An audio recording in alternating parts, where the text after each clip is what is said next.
So if you accept that the Torah is true, I want to tell you something about human nature. Does that necessarily mean you'll change anything in your life? No.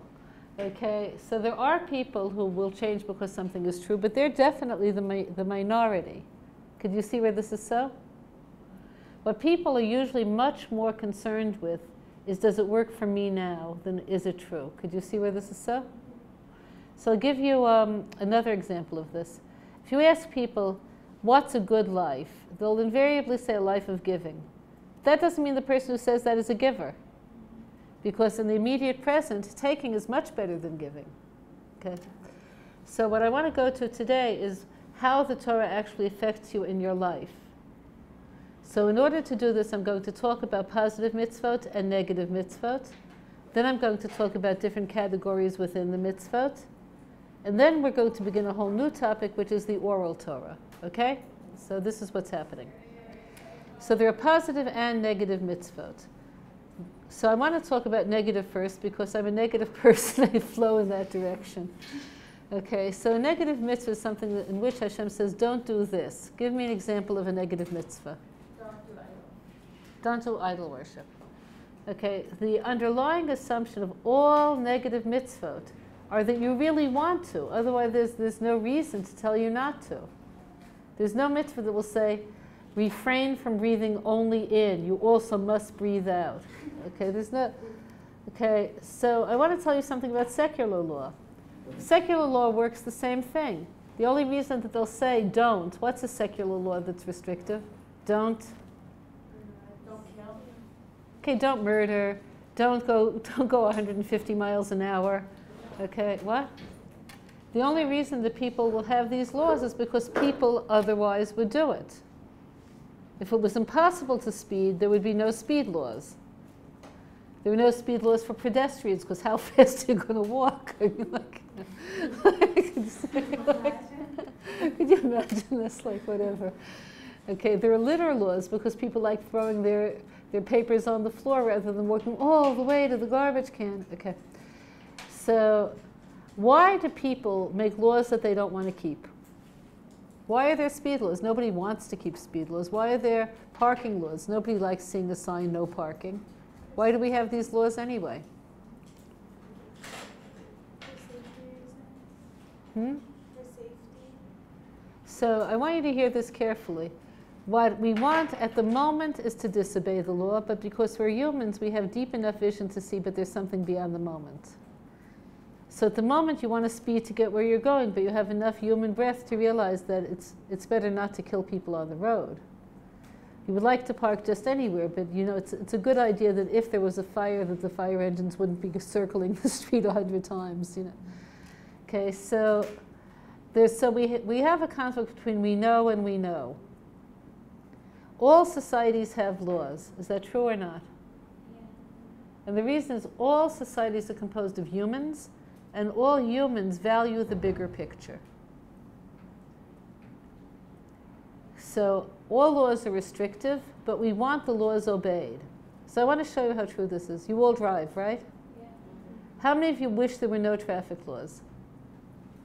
No traffic laws? That means that somebody could be going down the highway and they feel like changing lanes at 120 an hour and they go right into you. You've done it, but would you like someone to do it to you? I feel like the answer I'm supposed to say is no. But would you? What's the truth? So the honest response is that we all want there to be laws for other people to obey. Okay, clear? So I would like to, I'm eating ice cream, I would like to throw my paper on the floor, but I want clean streets. So if mine is the only paper on the floor, okay. But if 25 other people throw it on the floor, I don't want that.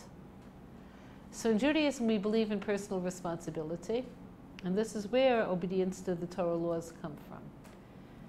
But there are laws that are not going to last very long, because since people are only human and our insight into the human condition is limited, we make laws that can't be obeyed. Give me an example of a law in the secular world that later was rescinded. No alcohol. What? No alcohol. Prohibition. Okay, so when they made it, they had good intentions.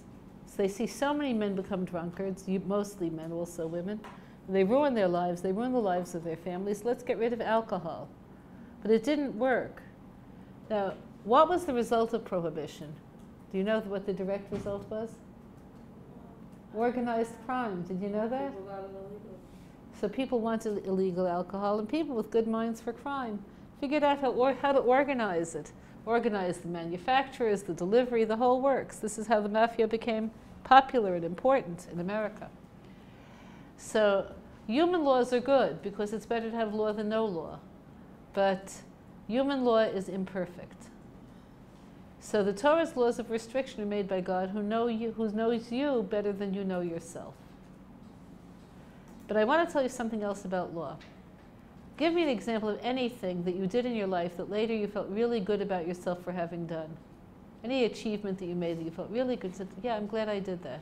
Passed the test. You passed a test. Give me another example. What test did you pass? I don't know. I passed a lot of tests. Okay. Graduating high school. Graduating high school. Oh, that was a miracle. That's a miracle. That's not just an accomplishment. That's a miracle. Okay.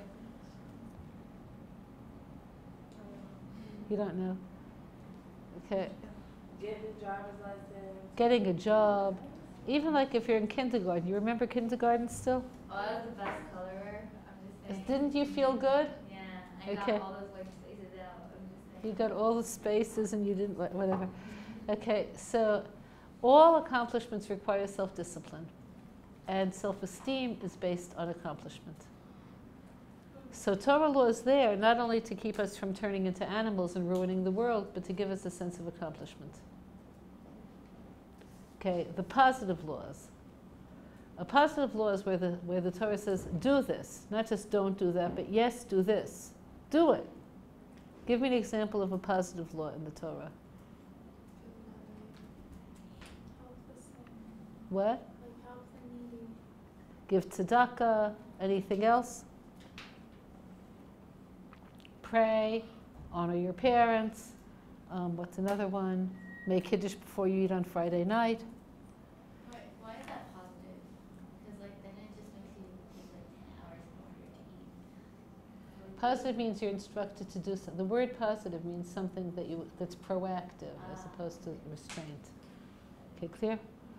So the positive mitzvot don't have a parallel in secular law. For instance, in secular law, they'll say you can't drive over. What's the speed limit now in America on the highways? On the highways, it could be 65. Some places are 70.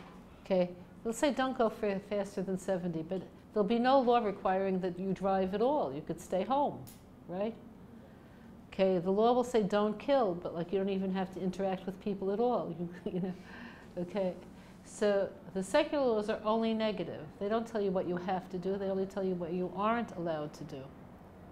The purpose of the positive law is to give expression to your higher self. So you have a law like give tzedakah. So from God's perspective, it's not just for the sake of the poor person, it's for the sake of the giver. It's to give expression to your higher self so that you're more than just an animal. You have a Torah that tells you, make Kiddush Friday night, acknowledge that the world is a creation, sanctify it, live in a world as though the world is a holy place, a place in which there's meaning. Don't just exist. The Torah will say, honor your parents. Notice that you were brought into the world, that you have purpose. Go back to your roots. Okay, clear? So the positive laws are there to change you. The negative laws are to prevent you from self-destruction. So God created the world in order to let us have the opportunity to do the mitzvot. So I want to illustrate this. Let's take the law, don't steal. Everybody, that's a good, non-controversial law. People like don't steal. That means don't steal from me. I could take from you. No, whatever. Okay. So people think, well, look, the world's goods are distributed unevenly. Some people are rich, and some people are poor, and some people have a lot, and some people don't. So theft is going to happen. So the Torah says, don't steal so there won't be social chaos. That makes sense to you? Are there societies in which theft is rampant? Yeah. Like where? Harlem. Yeah. So what's the quality of life in those places? Low. Really low. So in order to prevent that, the Torah will say, don't steal. That's a mistake.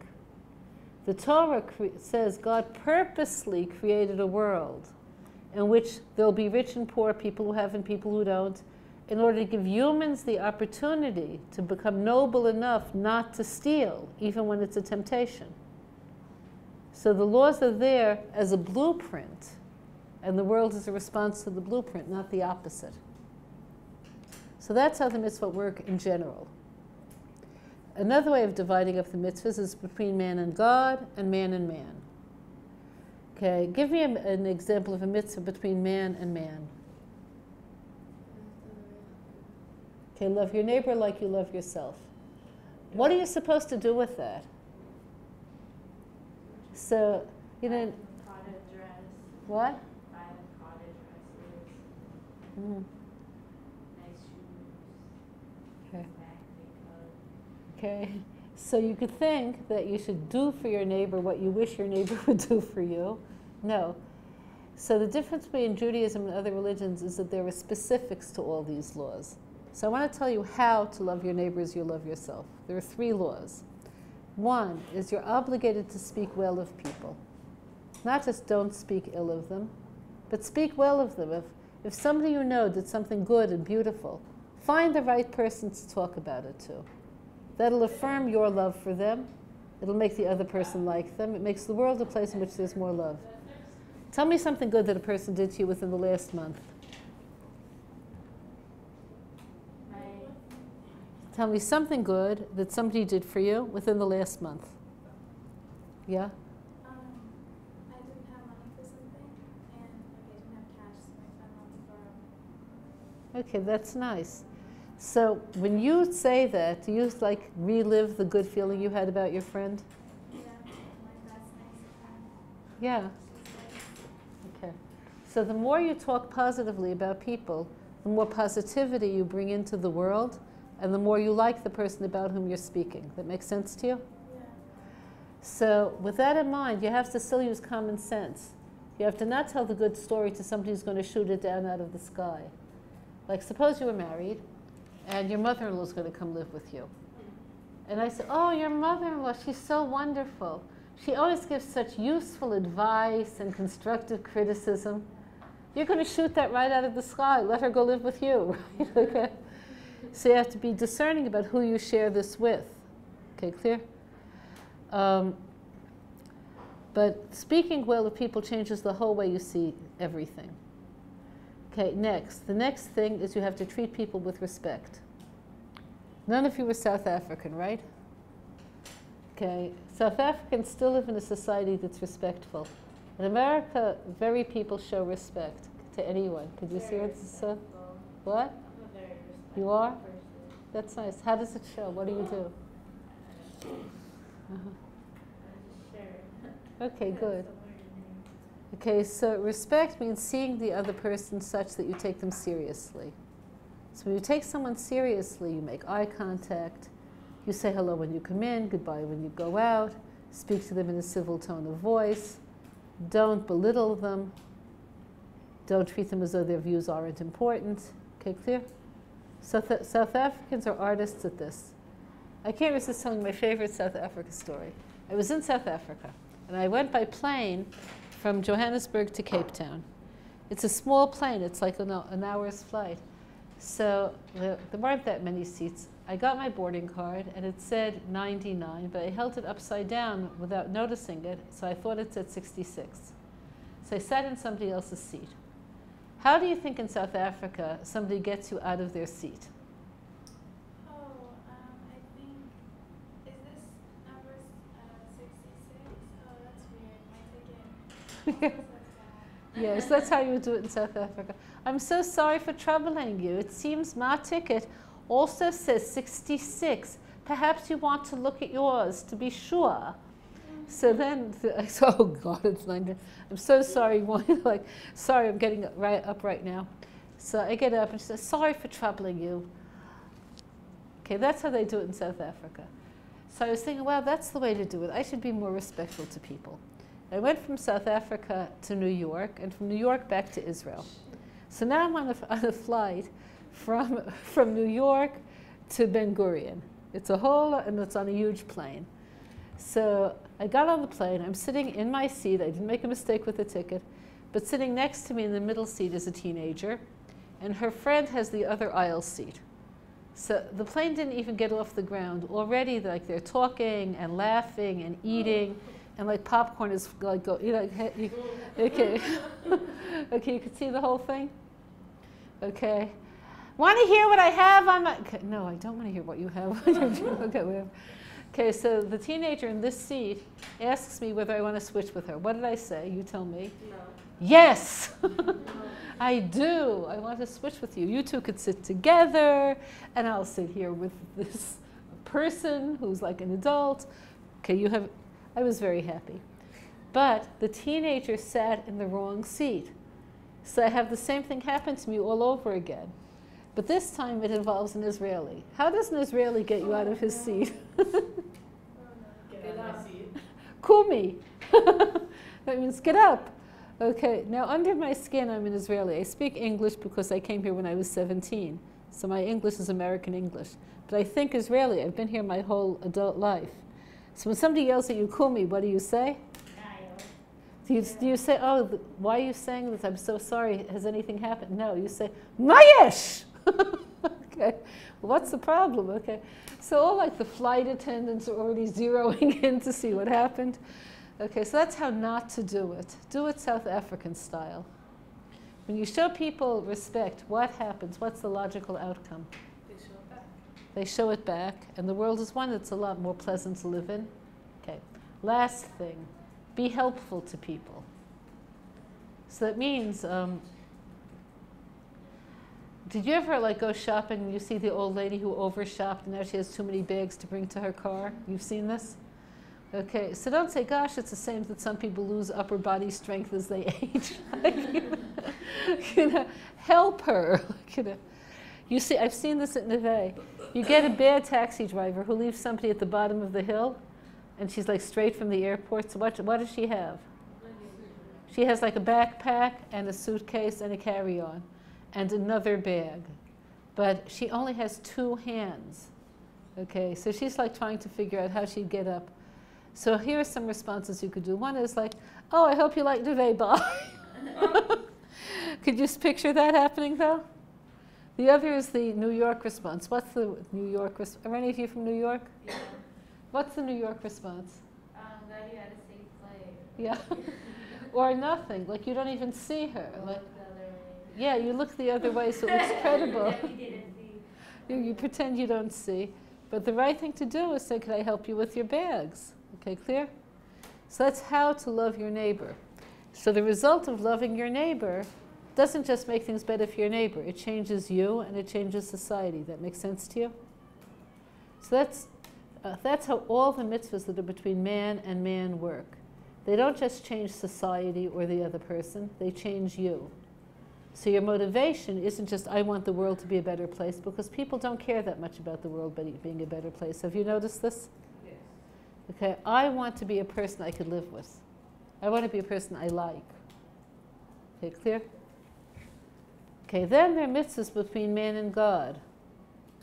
So the first thing I want to establish is, do you think God needs you to do his mitzvot? No. No. He has no ego issues. He has no insecurity. He's not like, they're not listening. Okay. Okay. Why did God give you mitzvot that relate to your relationship to him? So like you're constantly reminded that there's like a higher. So that you're not alone. So you learn how to connect. So you give me a mitzvah that's between man and God. Any mitzvah. Hmm? Prayer.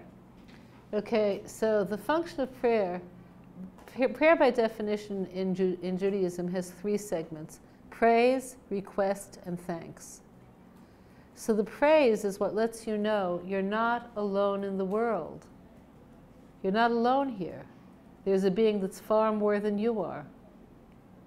There's a being that's supreme, that has all of the power. So you don't have to just trust yourself or trust other people, so you're less fragile. So I want to tell you how that works on a concrete level. You heard of the Lubavitcher Rebbe? So not him, but his father-in-law, who was Rebbe before him, was a Rebbe in Russia during Stalin. Now, if you're talking about a bad match, being a Rebbe during Stalin's era, it's a bad match. So the Soviets were extremely anti-religious, and they were like zero in on Jews specifically.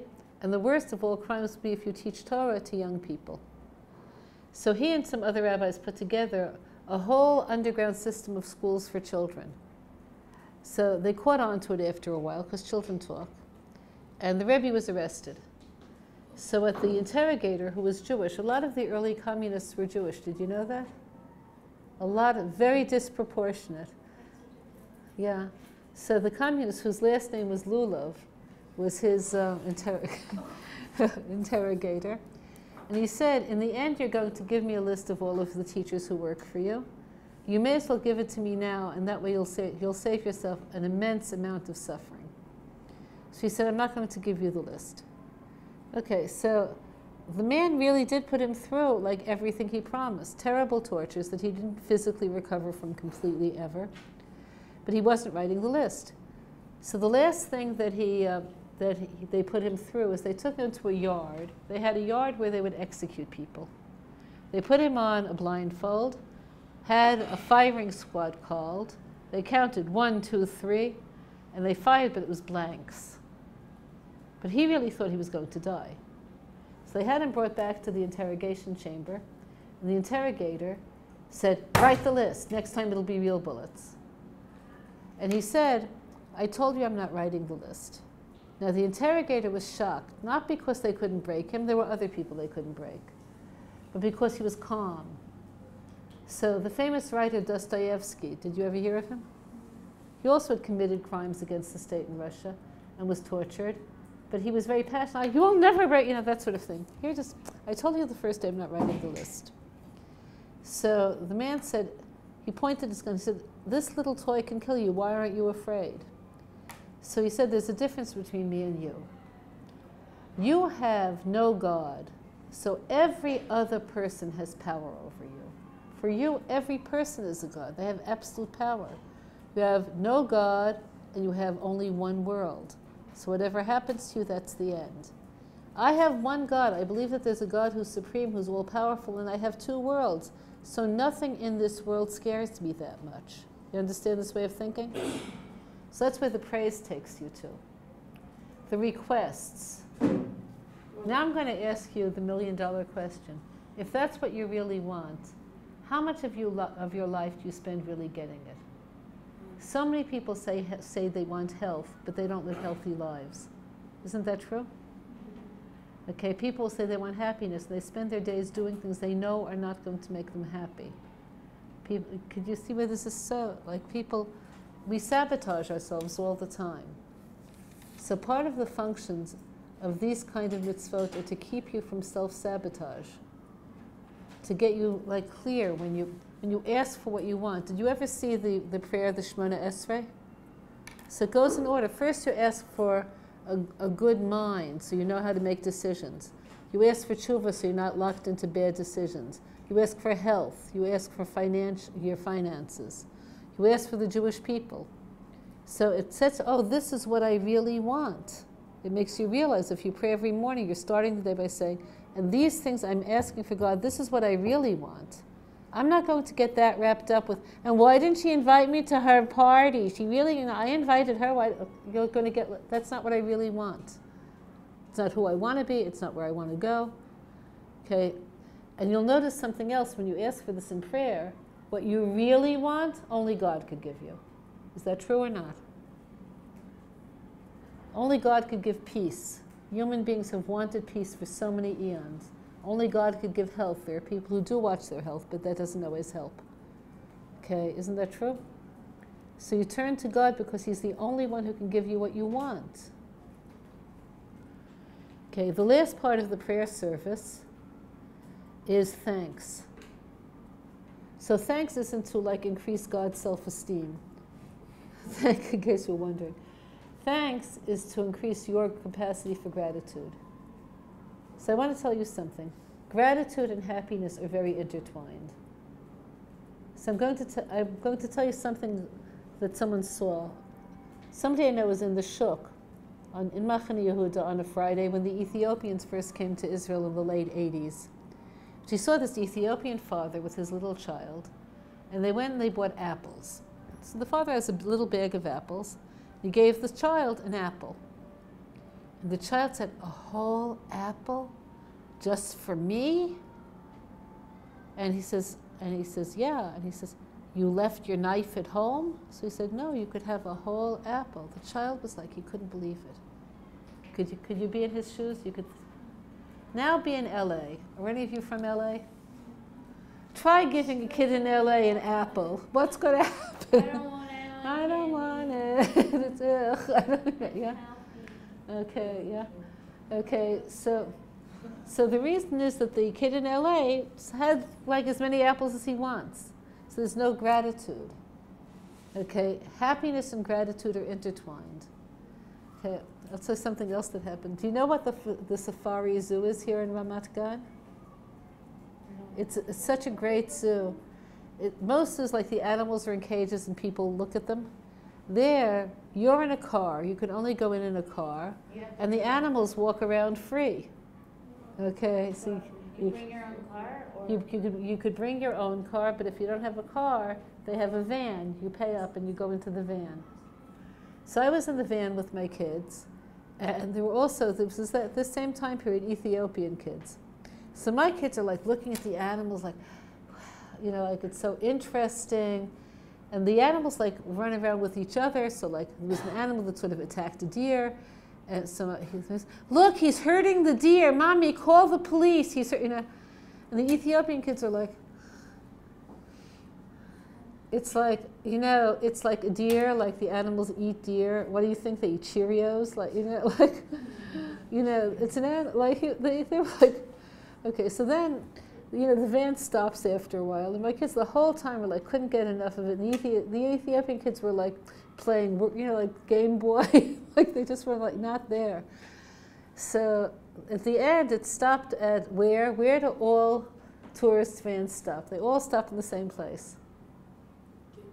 At the gift shop, okay. Stops at the gift shop, and they had a machine that makes soft ice cream. With chocolate and vanilla. So my kids like wanted ice cream, said, "Oh look, I'll see if it's kosher, maybe I'll buy it." The Ethiopian kids were like, "How does the machine make chocolate and vanilla? Like how does it know?" Because it comes out of the same place, chocolate and vanilla. Makes it, it's like a machine. You never saw a machine? Like it's a machine. And they're like, you know, it was like the same thing in reverse. So a sense of wonder is contingent on noticing. That's where gratitude comes from, and that's where happiness comes from. So thanks is to make you love your life. So I want to tell you a big rule about life and about gratitude. What you need the most is what you're the least thankful for. We all need air every minute. Do you ever think about that? No one thinks about it, you know. What you need the least is what's most precious. Does anybody need a 2-carat diamond? yes. She needs a 2-carat diamond, right? Not a 3-carat? Okay. I'm being nice to my boyfriend. Oh, you're being nice, okay. But no one needs it really. So God gives us all of what we need, but we like vision, seeing colors, taste, hot water, fragrant soap. You never think about this stuff. So the thanks and the prayer is made to change your life and to make you grateful. So this is how prayer works as a mitzvah. It's again to take what's in you potentially and to actualize it. So now you know how the mitzvot work. Okay, last thing in divisions of mitzvot. You can tell what a mitzvah is for by looking how it affects you. So there are mitzvot that have different mitzvahs have different effects. So group one changes your character. I want you to think about something in your character that you're not too crazy about. We all have faults, except for you, I know. Except for we all have faults. Okay, see, I knew I was right. Okay. You're a wise woman. Okay, think of a fault that you wish you didn't have. And then you may be able to do the second part and you may not. Think of a mitzvah that will help you change that fault. Patience has to do, again, with not being angry. I want to tell you something. This is very interesting. Anger is compared to idol worship, and I want to tell you why. here, the voice, it doesn't matter what you're angry about. It could be something really small or something huge. So let's think of a small thing. I wanted to park in that space, and like he just parked there. Like, can you picture that making you a little angry? Now remember, you don't own the parking space, and he got there first. It's like ridiculous to be angry over that. But could you picture being angry anyway? So the voice you're hearing inside you is, this isn't how it should be. It should be the way I want it to be. Now think of something big and major, some like huge, cosmic, terrible tragedy that a person should be angry over. Being angry is like, I had a next door neighbor who was learning piano. She took piano lessons for years and years. She obviously had no talent on the piano because she only knew this one stupid song that her teacher would drill her in continually. And she would, yeah. Did any of you take piano lessons? Yeah. So do you remember the song that goes da da dum dum dum dum da dum dum dum dum dum dum dum? Yeah, you know that one? It's one of these practice songs to get you to know how to move your fingers over the whatever. I was so sick of that song, I can't even tell you. So I'd hear it every day for whatever. So anger is the same thing. It only knows one song. This isn't how it should be. It should be the way I want it to be. Okay, so the problem with anger is sometimes it's justified, sometimes it's not.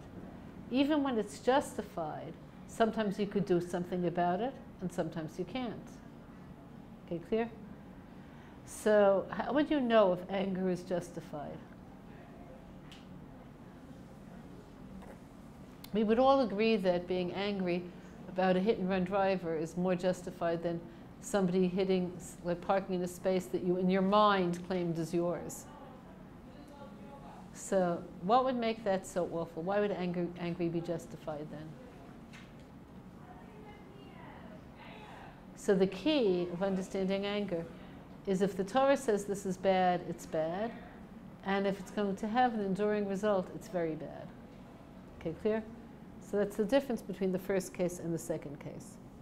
But even in the second case, the hit-and-run driver, either you could do something about it or you can't. What are some good responses to that? What should you do in that moment? You see a hit-and-run, you're walking down the street, you see a driver ram into somebody and keep on riding. So what you should do, call the authorities, stay with the person. So you should take your anger and move it into action. So impatience comes when either you don't know what's important and what's not, or there's nothing you could do. So what to do with your frustration, we still have to get to.